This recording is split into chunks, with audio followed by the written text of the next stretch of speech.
Meus irmãos, muita paz. É com imensa alegria que a gente vem aqui a essa casa pela primeira vez.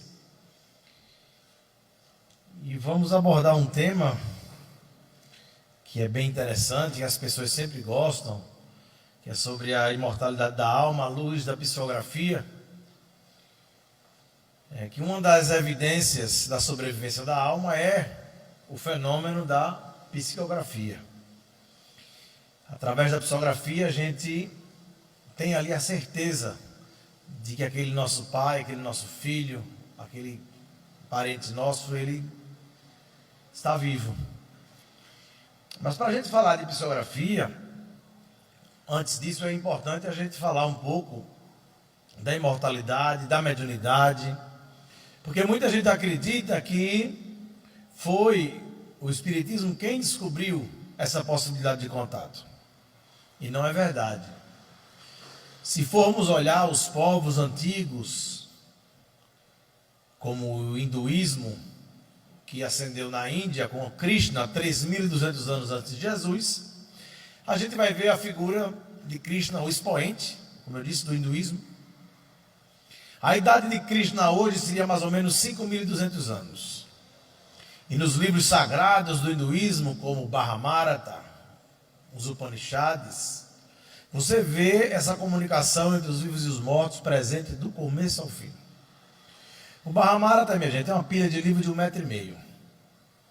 E ali a gente vê essa comunicação presente. 5.200 anos já se falava nisso. Então não foi o Espiritismo quem trouxe isso como uma hipótese, como um dos seus postulados básicos. Já existia lá atrás.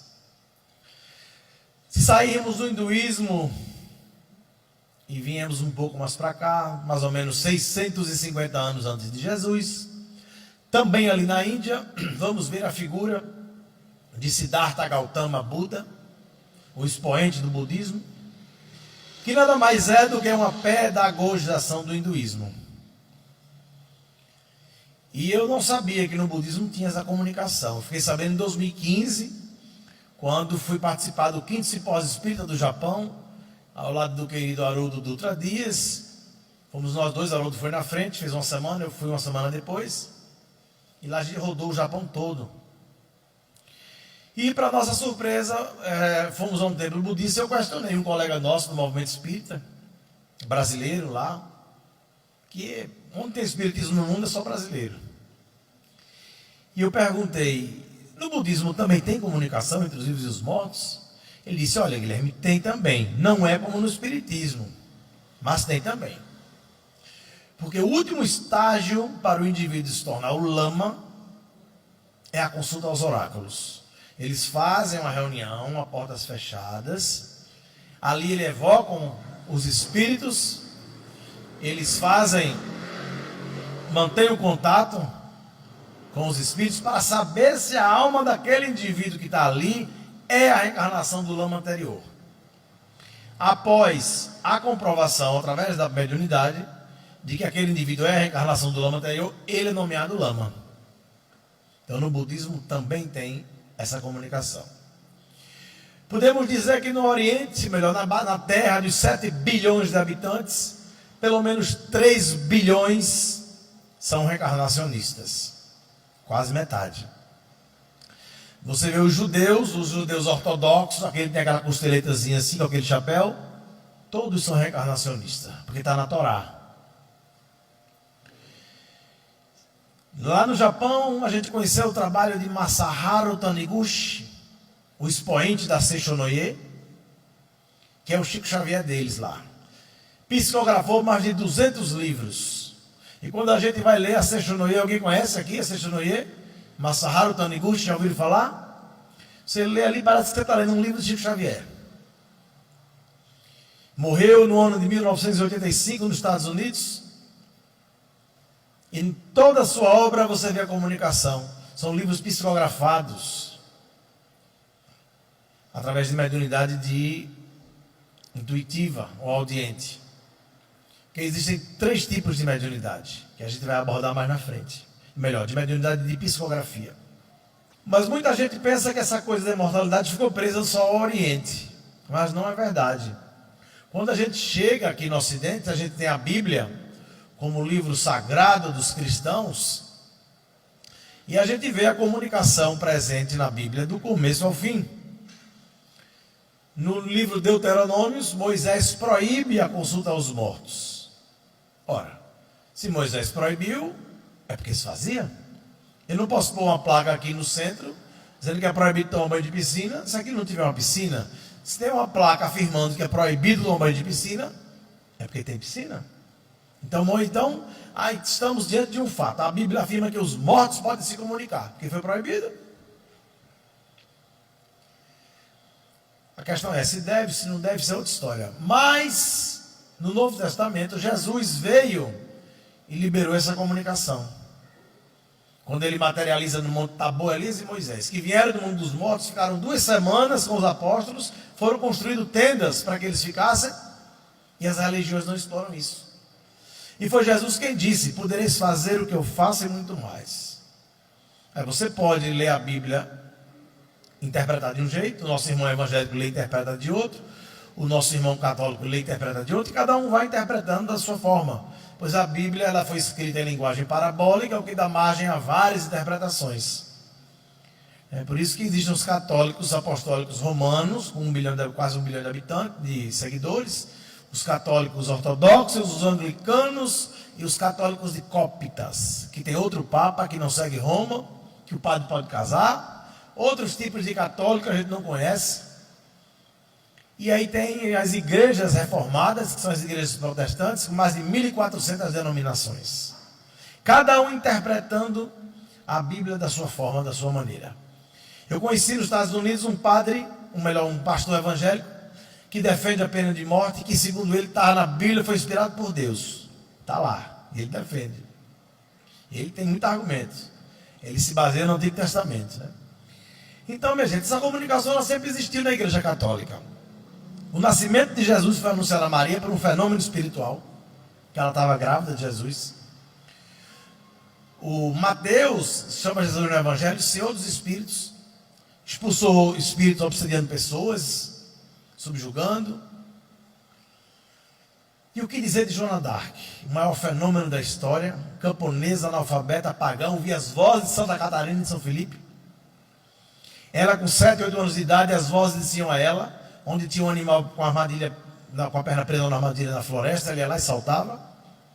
Quando ela fez 16 anos, as vozes disseram a ela: você vai salvar a França do domínio inglês. Porque a França estava sediada pela Inglaterra, fazia mais de 100 anos. E existia uma mística de que quando a espada de Santa Catarina de Siena, que estava desaparecida há quase 200 anos, fosse encontrada, a França seria liberta do domínio inglês. As vozes disseram a ela onde estava a espada. Ela foi a pé.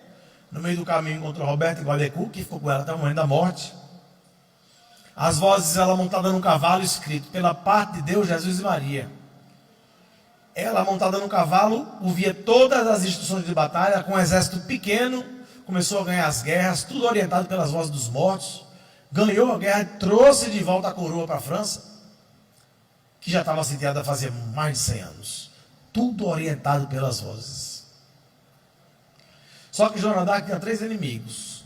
O primeiro inimigo de Joana d'Arc era a coroa inglesa, que é uma mulher daquela época, camponesa, analfabeta, pagã, que foi lá e trouxe de volta a coroa para a França. Foi uma humilhação para a Inglaterra.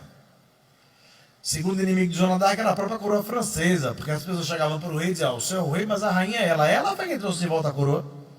Ela não era bem quista nem na própria França, com o reinado. E o terceiro inimigo de Joana d'Arc era a Igreja Católica. Porque ela dizia: minhas vozes vêm de Deus. E a figura do Papa, até hoje é o vigário general de Deus in terra. É o representante de Deus na terra. Era uma autoridade tremenda. E aí chegou esse discurso no ouvido do Papa: olha, tem uma mulher, que naquela época para a Igreja Católica, a mulher não tinha nem espírito. Veja que absurdo, né? Sério, não tinha não. E chegou esse discurso no ouvido do Papa, que tinha uma mulher camponesa, analfabeta e pagã, e ouve voz de Deus, e o senhor, que é o representante de Deus na terra, não está sabendo de nada. Então aquilo gerou um discurso muito desagradável. Ela foi obrigada a negar que as vozes vinham de Deus. Essa eu não posso negar, porque minhas vozes vêm de Deus. O bispo de Chinon, que assinou a sentença, disse uma frase que deixou ele para a história: acho que matamos uma santa. Porque na hora de acender a fogueira, ela gritou, um crucifixo para beijar. Tinham 3 bispos do lado dela, nenhum tirou o crucifixo para dar. Um transeunte ia passando, pegou 2 gravetos, veio e pôs aqui na fogueira dela. E quando o fogo subiu, se escutou uma voz que dizia, minhas vozes vêm de Deus. 500 anos depois, a Igreja Católica reconheceu que estava errada e canonizou Joana d'Arc. Por que isso, minha gente?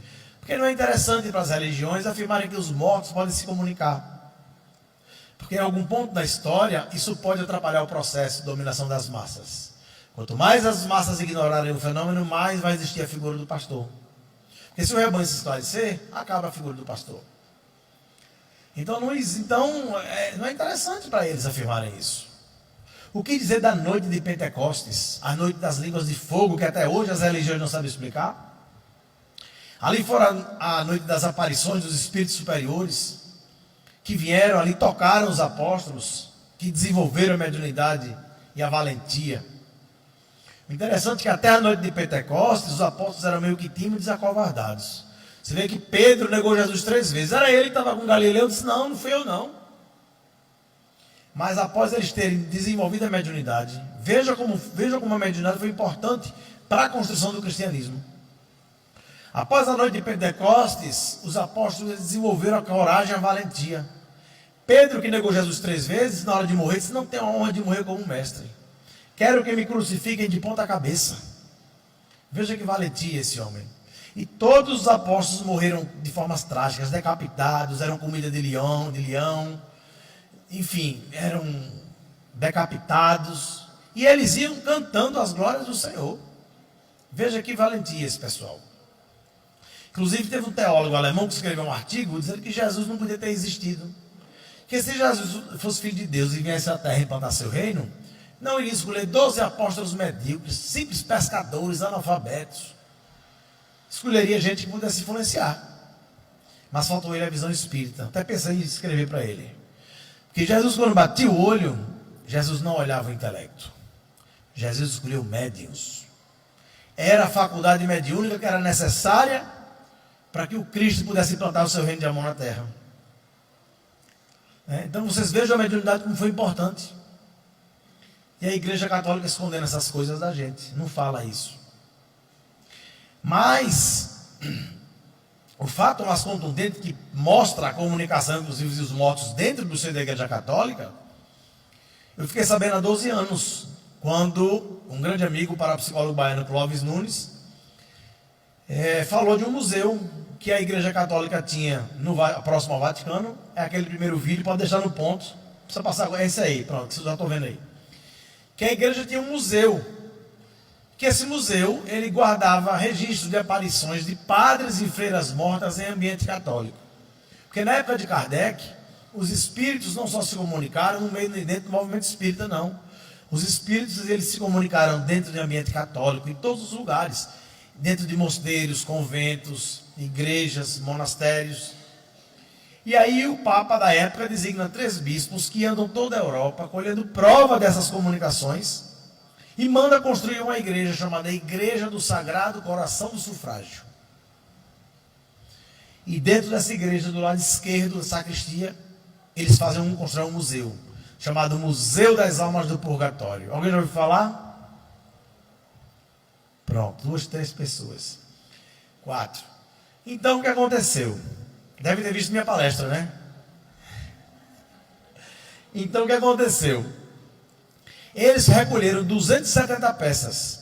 Houve um caso de uma freira morta que se comunicava com a freira viva. Aí a freira viva achava que era um sonho. Aí ela, para ter certeza que não era um sonho, ela vem com a mão a fogo e põe aqui no hábito, uma espécie de avental, deixando a marca dos 5 dedos queimado a fogo. Um outro padre se comunicou com seu irmão, que também era padre.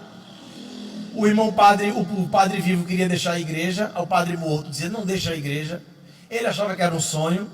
E para ele ter certeza que não era um sonho, ele abre a Bíblia do padre morto, do padre vivo, e põe a mão, queimando a Bíblia, chegando um dedo a perfurar 9 páginas. Todas essas peças estão lá. Por que eu estou contando isso?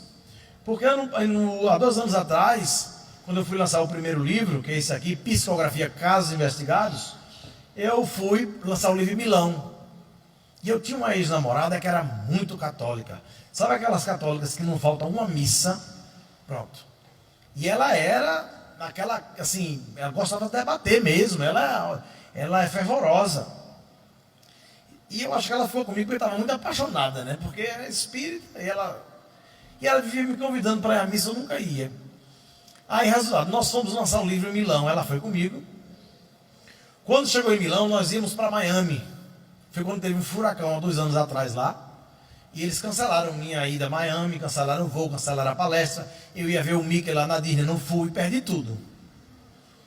E aí a companhia aérea mandou a gente para Roma, para pegar um voo de volta ao Brasil. Aí ficamos 3 dias em Roma. E aí quando a gente chega em Roma, ela toda alegre, ele disse, que maravilha, ainda bem que a gente não foi para aqueles Estados Unidos, estou aqui em Roma. Eu disse, por que, menina? Ele disse, não, porque aqui tem o Vaticano, eu quero ver o Papa, eu sou muito católica, você não sabe disso, Guilherme. Eu quero ir na igreja de Nossa Senhora tal, Nossa Senhora qual. Ela disse assim, umas 4 Nossa Senhoras que eu nunca ouvi falar. Aí eu me lembrei da Igreja do Sagrado Coração do Sufrágio, que o Clóvis Nunes, meu amigo parapsicólogo, tinha entrado nessa igreja 10 anos atrás, filmou ela toda. Não sei como é que ele filmou, que na época que ele foi não tinha celular que filmava. E ele entregou isso foi matéria do Fantástico. Tem até no YouTube lá, Museu das Almas do Purgatório.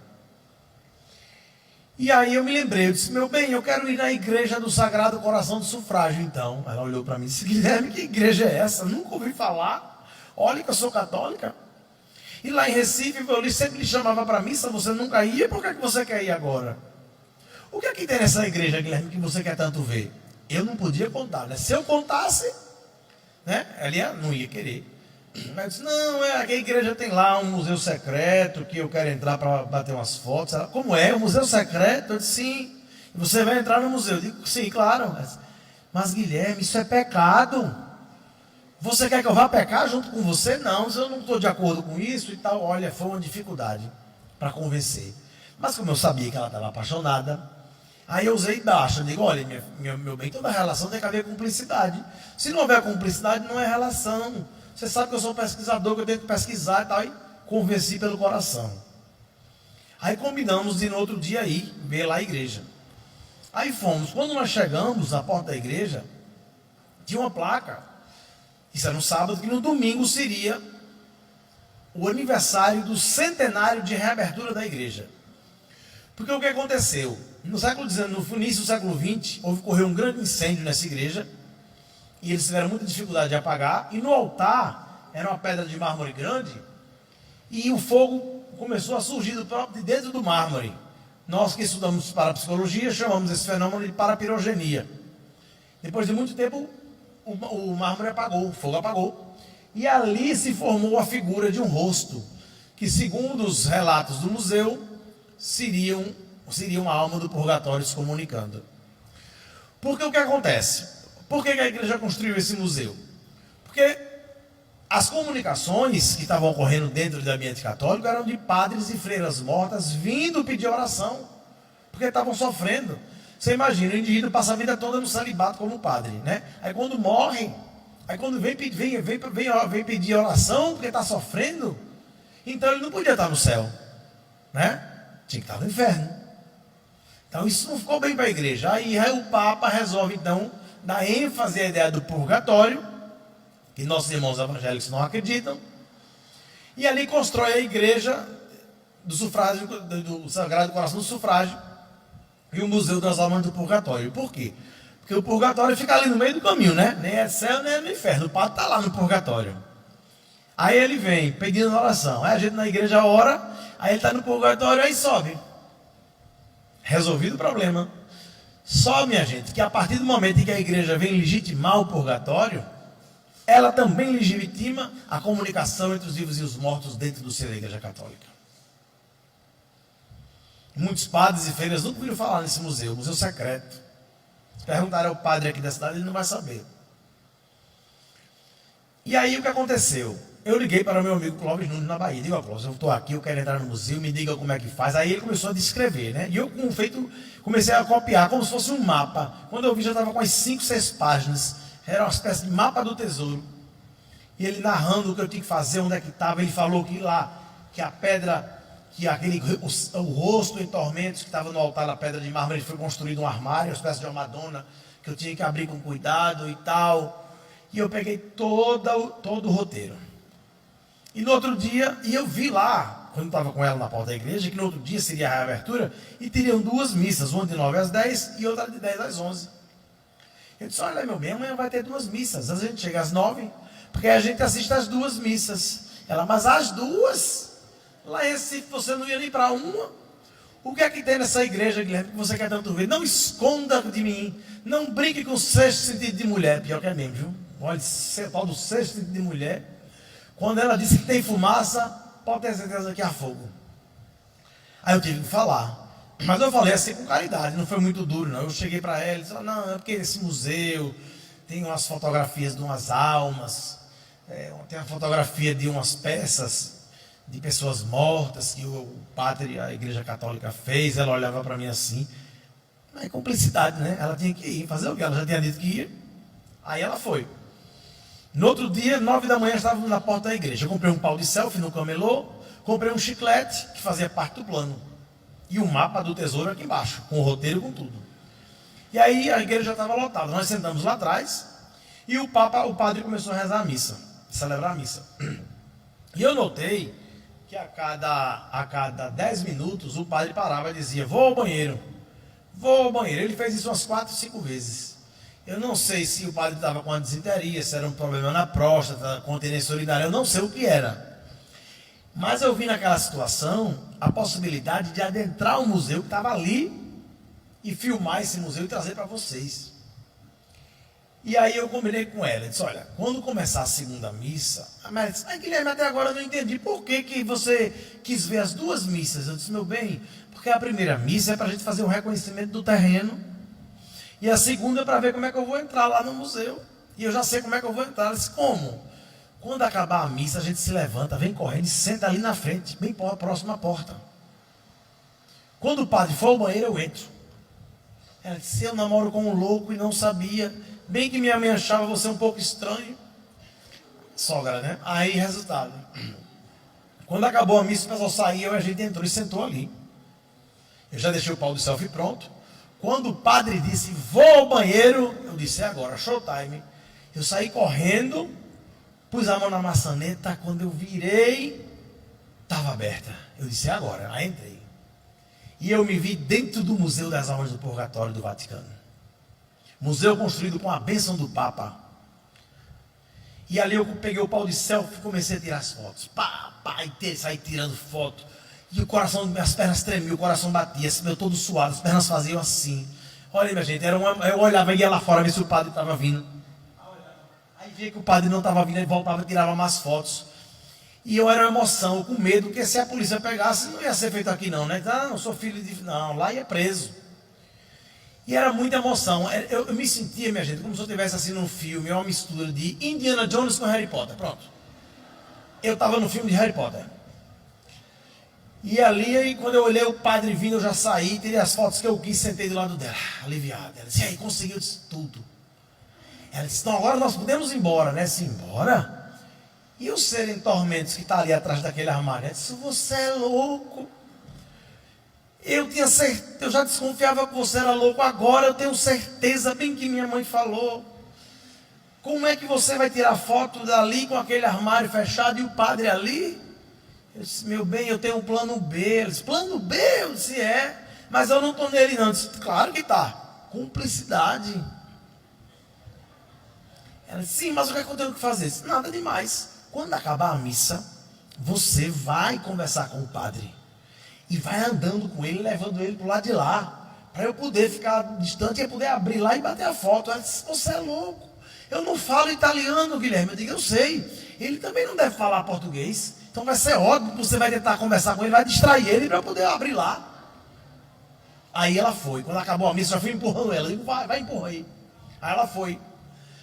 E eu me levantei. Quando eu cheguei na frente do altar, não precisei nem no pó do selfie. Tinha uma mesa assim, eu pus o celular, filmando. E abri, botei o chiclete na boca, que o chiclete fazia parte do plano. Que o Cláudio tinha me orientado. Aí eu abri a portinha. Quando vi, estava lá, o ser em tormentos. E filmando tudo.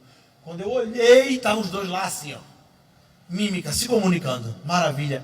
E eu lá encantado, quando eu vi, já estavam fazendo a volta. Deu, opa, é agora. Aí fechei.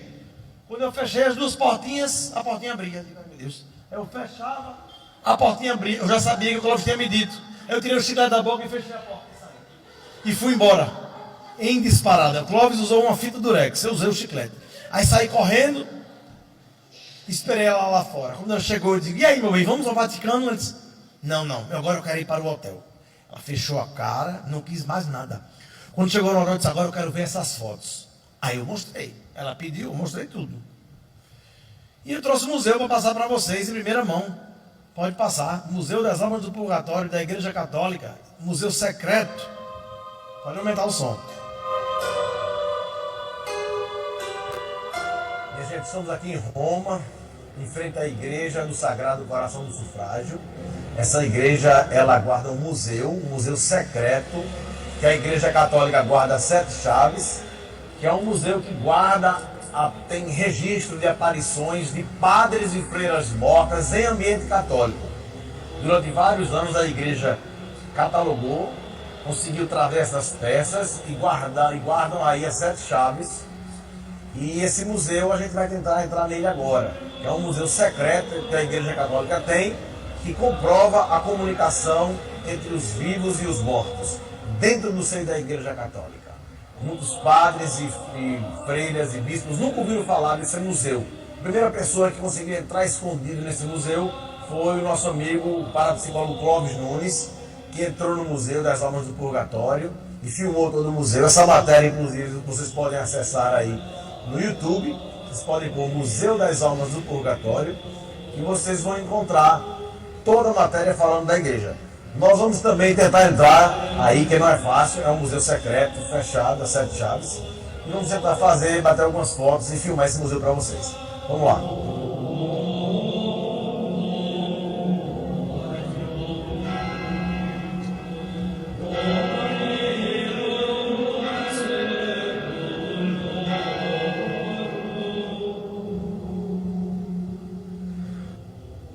Esse caso ocorreu em Wittenberg, na Alemanha, um mosteiro beneditino, onde a freira morta entrava em contato com uma outra freira viva, e para que ela tivesse certeza que não era um sonho, ela pôs a sua mão no hábito, que é uma espécie de avental, queimou a fogo e deixou a marca para ela que realmente acreditasse que se tratava de uma comunicação entre os vivos e os mortos. Nesse caso, mais um padre se comunicando com outros padres em ambiente católico. O padre Manzini foi padre no mosteiro de São Francisco, em Todi, e deixou essa marca impressa numa mesa de madeira da sua mão junto com uma cruz. George Childs, padre, se comunica com seu irmão, também padre, pedindo orações, pois estava sofrendo no purgatório, e deixa sua mão na Bíblia, queimando 9 páginas, uns 4 dedos.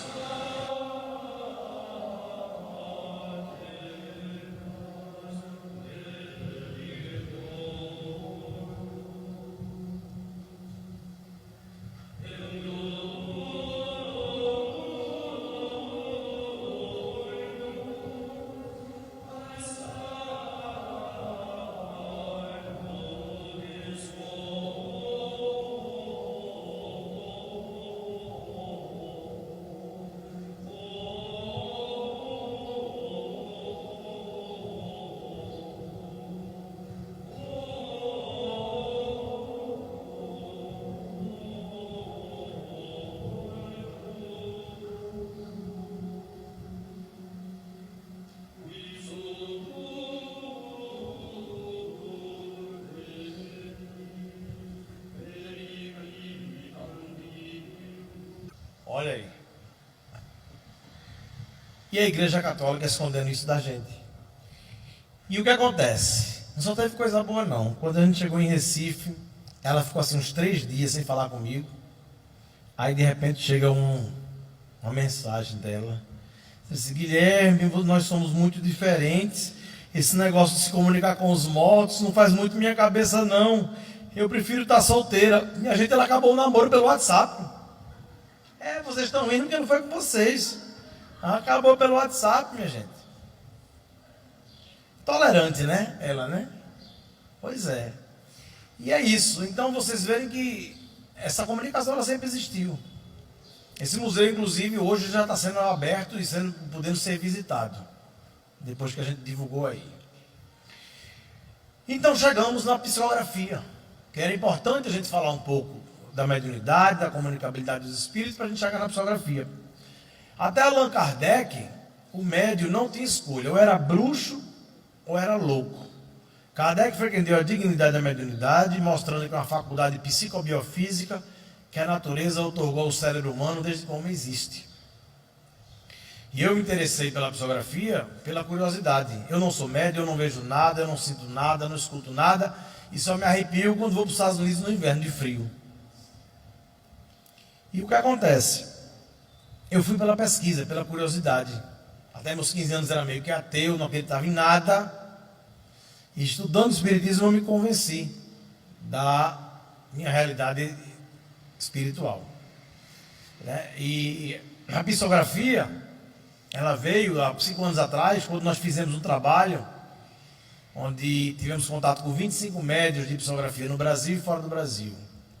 E no primeiro livro nós selecionamos 5 casos de 3 médiuns, colocamos aqui no livro, casos onde nós pesquisamos. O nome do livro é Psicografia Casos Investigados, quer dizer, nós dando ênfase aos casos, não aos médiuns. E agora, recentemente, lançamos o último livro, que é o Vida Após a Vida, que está na 2ª edição. A primeira edição, toda a renda a gente doou para uma ONG chamada Fraternidade Sem Fronteiras. E o que acontece? Nós tivemos contatos com esses médiuns fazendo um trabalho digno, um trabalho lindo na mediunidade com Jesus, mas encontramos também fraudes, encontramos sim médiuns que se passam, na verdade, precisa de pessoas que se passam por médium, coletando informações das redes sociais. Isso a gente vai falar mais na frente. Eu queria colocar o primeiro caso, pode pôr o vídeo só para eu saber. Essa aí é do Arthur Fendler, né? É uma foto, pode pôr essa foto. Você vê, só concluir, aqui está bem clarinho, né? Mas dá para ver, não dá? Isso, minha gente, é uma faculdade que tem em Londres, onde nós tivemos agora recentemente com o médium Newton Souza do Ceará. É uma faculdade para a formação de médiuns. Acreditem nisso, uma faculdade para formar médium. Ela funciona desde o ano de 1965, The Arthur Fendler College. Funciona num prédio do século XIX, um prédio bem antigo. E nós tentamos filmar, fotografar lá dentro, mas não pode. Porque, segundo informações de um pesquisador amigo nosso que estava lá, essa faculdade, alguns dos alunos, quando se formam, assim, aqueles melhores alunos, costumam ajudar a Scotland Yard, que é a polícia da Grã-Bretanha, a descobrir e desvendar aqueles crimes hediondos de serial killers através dos médios. Eles fazem isso. Então eles não podem ser expostos nem filmados. Pode passar a segunda foto. Essa faculdade, veja que prédio lindo, minha gente. Vocês já imaginaram isso à noite, cheio de médium aí dentro? Deve ter tanto fenômeno do pesquisador. Às vezes eu ficava olhando para aquela janela, via o rosto de uma senhora que desaparecia. Não é? Não parece um castelo mal assombrado? Pois é. Mas eu louco para estar lá de noite, mas não deixaram. E o que acontece? Eu fui conversar com a diretora da universidade, da faculdade. Aí eu disse que eu era brasileiro, perguntei se ela gostava, se ela conhecia Allan Kardec. Nunca ouviu falar em Kardec. Nunca ouviu falar. Eu disse, eu sou brasileiro, lá no Brasil tem muitos médios. Ele disse, eu sei, tem aquele médium lá de vocês bem famoso, né? Eu crente que ela estava falando de Chico Xavier. Aquele médium famoso, digo, ela é o João de Deus. Eu digo, é o João de Deus. Ela fala o João de Deus. Não, mas não é espírita, não.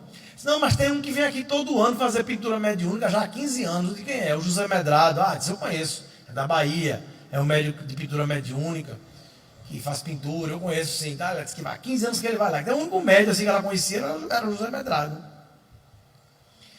E aí, minha gente, para vocês verem, faculdades de formação de médicos. Pode dar a próxima foto para eu ver qual é. Eu achei um vídeo. Esse caso, minha gente, ocorreu em Fortaleza, quando nós fomos para um evento de psicografia do médium Newton Souza, um médium sério, um médium autêntico. E lá uma amiga nossa recebeu uma carta do marido dela. Porque no final do ano passado, houve um evento lá em Recife, no Centro Espírita Seara de Deus, com o médium Orlando Noronha, que é um médium que começou o trabalho de psicografia ao lado do Chico Xavier. Ficou 6 anos ao lado do Chico. E esse rapaz, nós conversamos com o pessoal para ver se levava o Orlando para lá, e ele me recebeu lá em Canhotinho, a Socorro, que é a presidente do centro, Canhotinho, uma cidade do interior de Pernambuco. E nós fomos lá, conhecemos todo o trabalho, passamos o dia todo lá realizando palestras. E alguns meses depois a gente convidou eles para irem lá para esse evento de psicografia do Orlando Noronha, lá em Recife. Então foi uma caravana de Canhotinho para lá.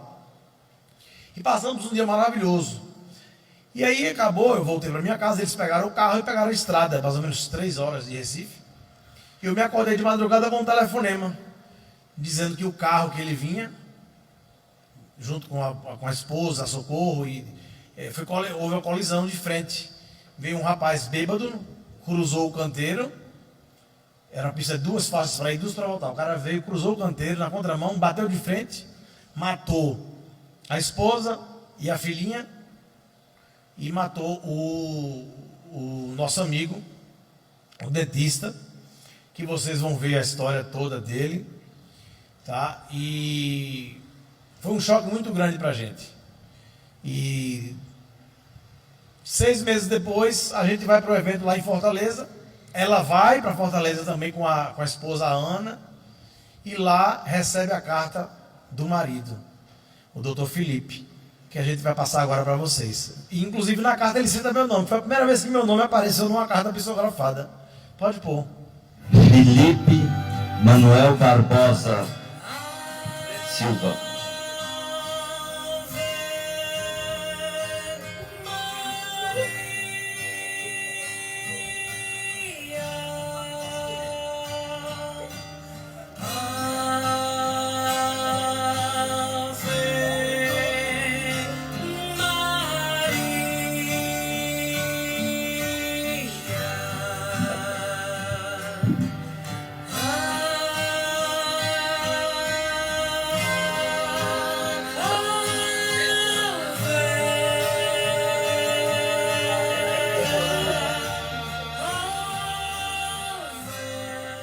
Ana, meu amor, vim com vocês, pedindo a Deus que as protegessem na viagem.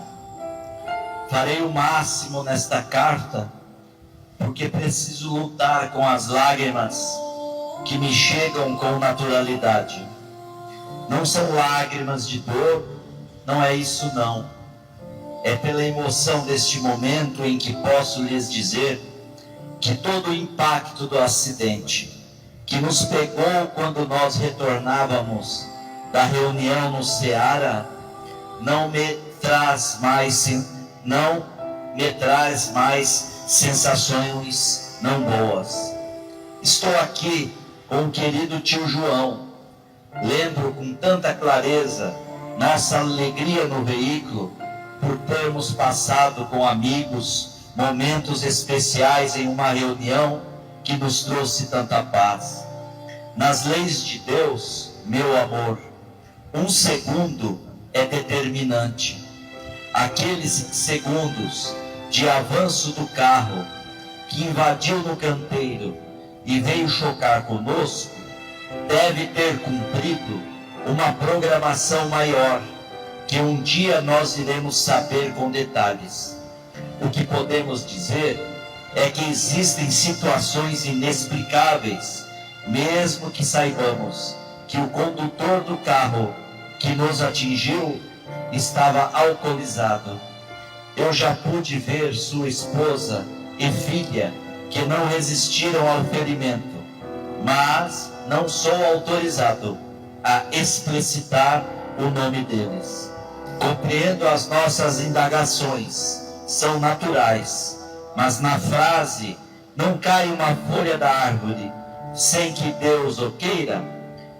E só sei que tudo está certo na justiça de Deus. Quero abraçar a nossa grande amiga Socorro, de nosso André Luiz, e também abraçar o nosso amigo Guilherme Velho. Que saudade de vocês. E que gratidão por tê-los aparecido em minha vida. Você tem razão, Ana. Eu abracei vocês sim, para dizer de minha presença.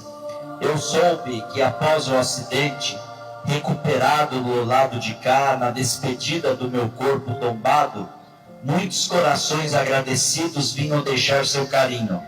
Explico que nestes momentos eu estava como em um coma induzido, mas em vários momentos senti um alívio e bem-estar. O tio João me explicou que eram as emanações de gratidão que vinham de criaturas que pude ajudar de alguma forma. Vi na prática aquilo que sempre acreditei, de que o bem que fazemos nos voltará ou retornará para nós em algum momento, por alguma circunstância. Sei, meu amor, que você será a mãe maravilhosa, junto ao Pedro, nossa Isabela, nossa amada Bela. Espero que as obras que ficaram continuem nos alimentando a alma e deixando-nos em paz. Com muita emoção, deixo o melhor de mim, desejando-lhes tranquilizar o coração.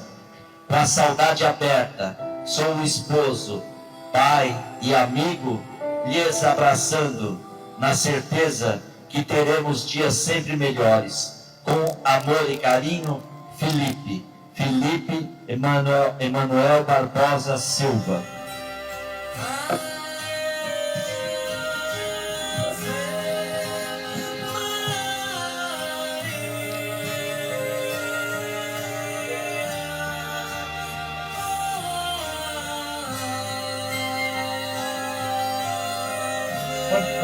Foi muito emocionante, né?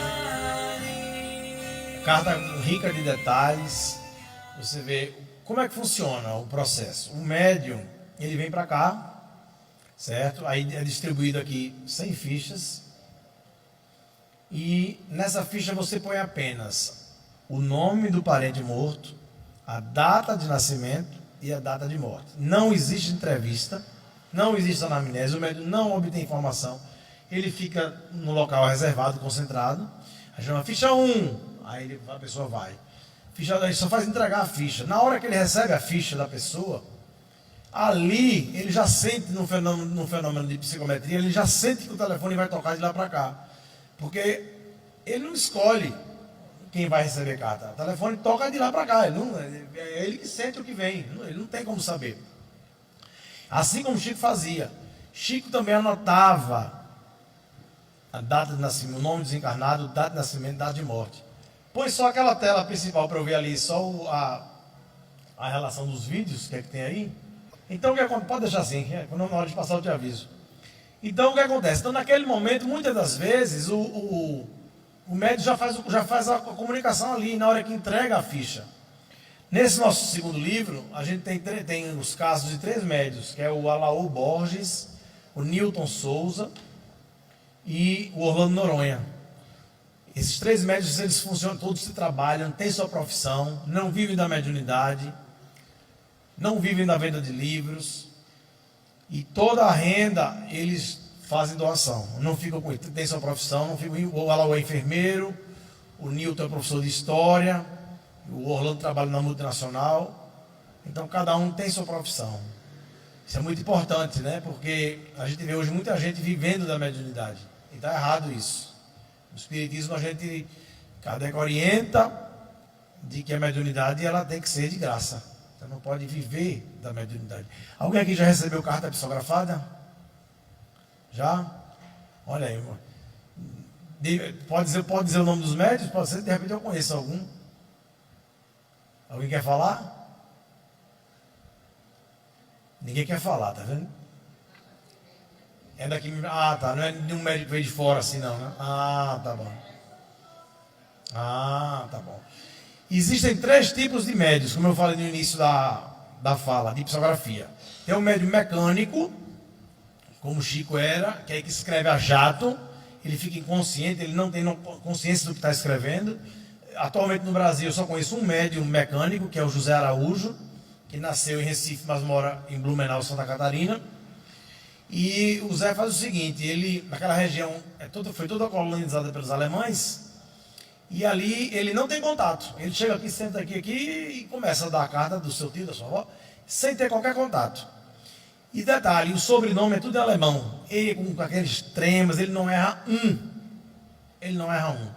Ele escreve, eu já vi ele escrever em francês, ele não falou uma palavra em francês, escreveu uma carta toda em francês. E vi ele escrever, tá na internet, em idioma hindu, que até o alfabeto é diferente. Ele escreveu. E foi pesquisado pelo Clóvis Nunes, fez um trabalho de pesquisa com ele. Então o médium mecânico é assim. E depois vem os semimecânicos, que o Orlando Alaúde e o Newton são médios semimecânicos.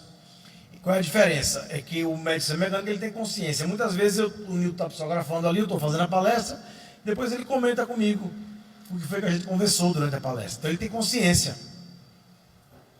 E tem um terceiro tipo de médio de classificação, que é o médium audiente ou intuitivo. A maioria daqueles livros que vocês têm aí de romance, aqueles livros de histórias, a maioria ali é de livro de mediunidade intuitiva ou audiente. Não é que o espírito ali não toma o braço do médium como na psicografia mecânica. Então são mecânico, semimecânico, audiente ou intuitivo. Só que tem um detalhe.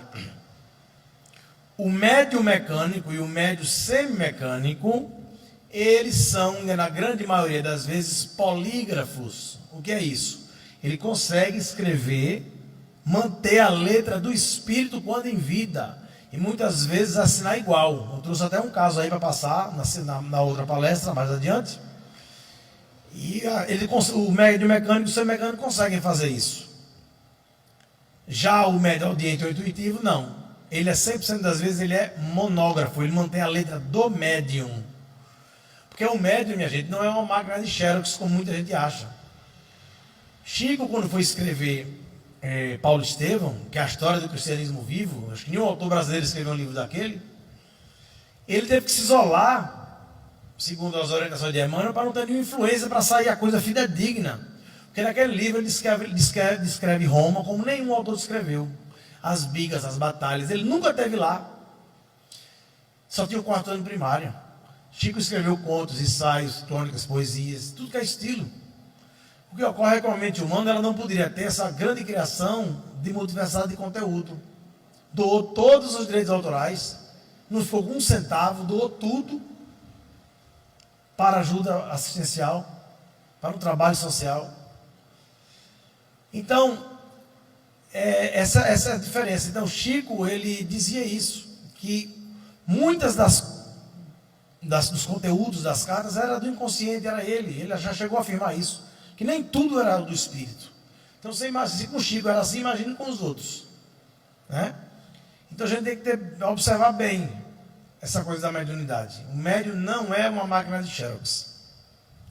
Então, existem esses 3 tipos de médios, como eu falei para vocês. O mais comum a gente vê aí são os médios audientes ou intuitivos, é a maioria.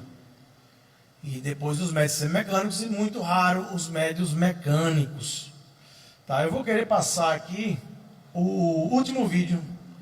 Vou apresentar os médios para vocês.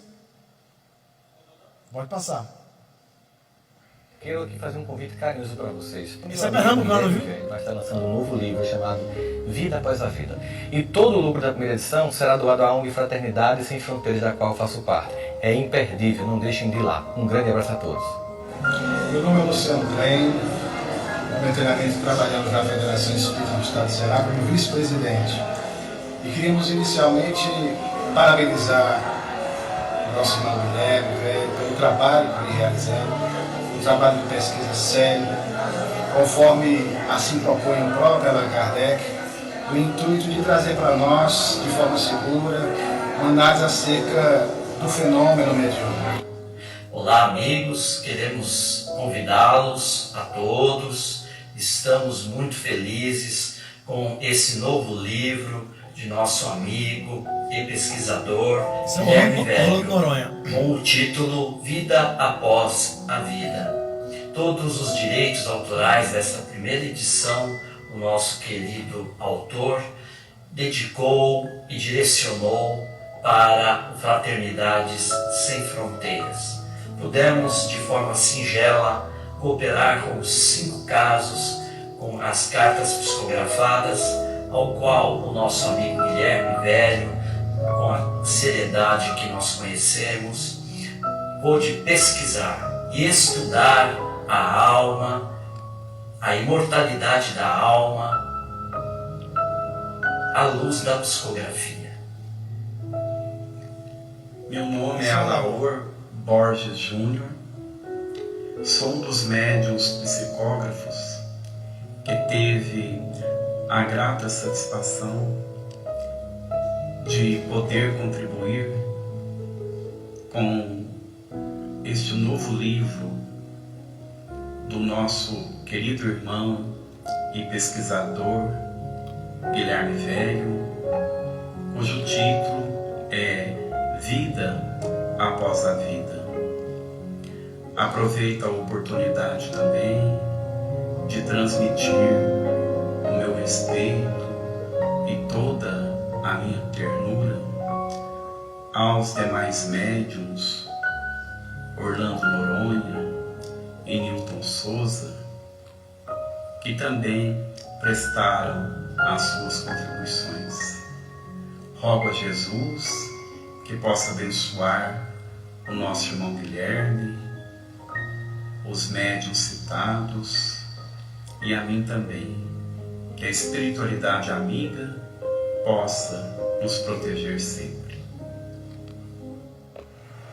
Olá, queridos irmãos de Ideal Espírita. Eu estou muito feliz de poder ver que será publicado o livro Vida Depois da Vida, do nosso querido Guilherme Velho, dentro de uma premissa e de uma temática que é a especialidade dele, a psicografia.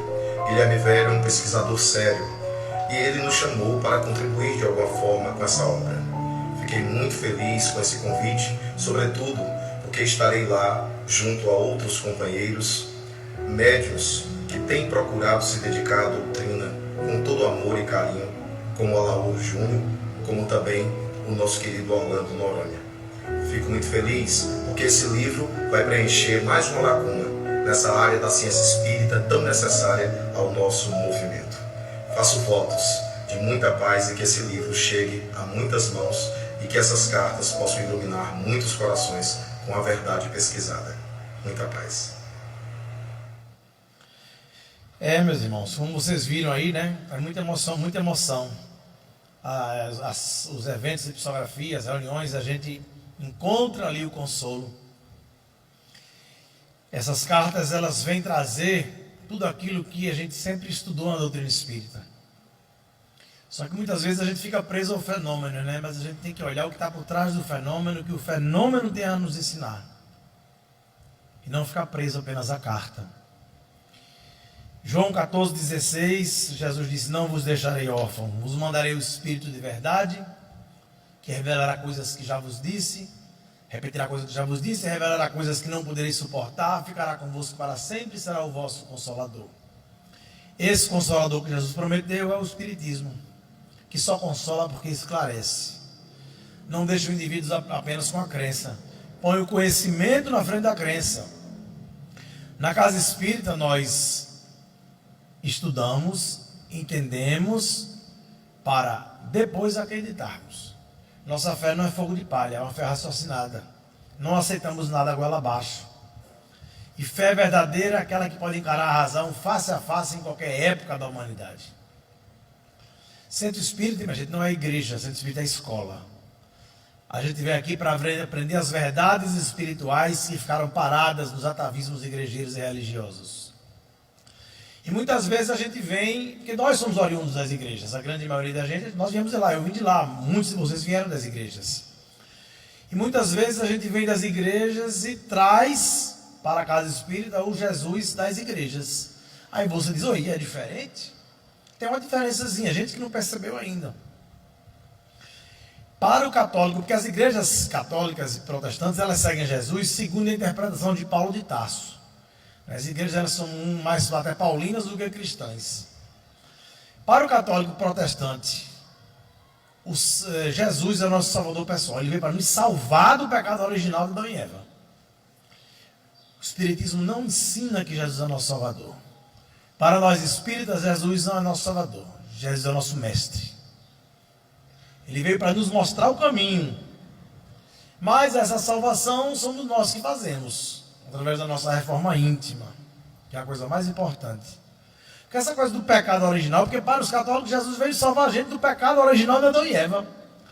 Essa coisa do pecado original é uma coisa meio estranha, né? Deus chega para Adão e Eva e diz, crescei e multiplicai. Aí Adão e Eva descobriu como é que multiplicava. Aí virou pecado, quer dizer, Deus deu uma dica e depois castigou. Ele foi muito cruel, né? O Espiritismo não ensina que nós somos filhos do pecado. Nós não somos anjos decaídos. Somos deuses em construção. Temos uma origem divina e a Deus retornaremos. Somos lucigênitos. Deus criou todos os espíritos simples e ignorantes. Ninguém nasceu com privilégio. Todo mundo igual. Lá atrás. E através do processo reencarnatório é que nós vamos evoluindo e conquistando através do nosso esforço. Então veja a diferença, né? Para o católico protestante, o ser Jesus, o signo Jesus na cruz, tem mais importância do que seu ensinamento. Para nós espíritas, a morte de Jesus não representou absolutamente nada. Claro que não. O que representou para nós, o que vale para a gente é a sua mensagem, seu ensinamento. Não a sua morte. Porque a morte ela não existe. Não existe morte, só existe vida. O Espiritismo não se fundamenta na morte de Jesus, e sim na sua mensagem, não na sua morte. O Espiritismo veio matar a morte, veio mostrar que ninguém morre, a morte ela não existe. Então, meus irmãos, vamos entender o Espiritismo.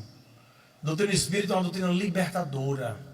Veio para libertar a gente, libertar as consciências. Nós precisamos fazer um incêndio de iluminação de consciências aí fora.